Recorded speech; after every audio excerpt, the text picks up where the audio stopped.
nation's bridges are on shaky ground. The government says 10% of them are structurally deficient. Doesn't mean they're about to collapse, but they do need to be repaired. The cost to fix them estimated to be almost $21 billion a year for the next 13 years. The problem is particularly bad in Pennsylvania, which has the most deficient bridges of any state. And as Mary Thompson tells us, in the final installment of our series, The Big Fix, Pennsylvania is looking to the private sector for a solution. Pennsylvania's got a problem, or 4,200 of them in the form of structurally deficient bridges.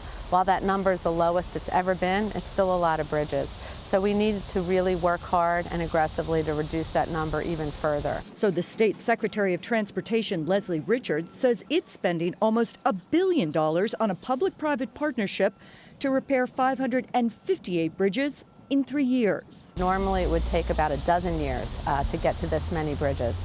Daniel Galvin works for the firm running the bridge project, the Walsh Group. Critical to meeting the deadline, repairing a single-span bridge like this one in 10 weeks rather than the typical 6 months. We'll come in, remove the old one, tear out the abutments, pile driving, put in new abutments, and then put the deck in place, repave it, and it's back open for business. Helping to save time and money, using uniform methods to repair and rebuild the bridges, and buying materials in bulk. Here in Cressona, Pennsylvania, Northeast Prestressed Products will be making almost 2,300 of beams like these.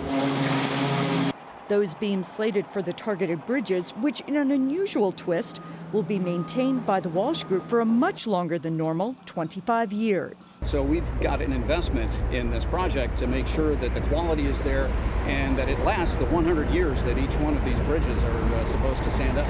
For Nightly Business Report, I'm Mary Thompson in Cressona, Pennsylvania.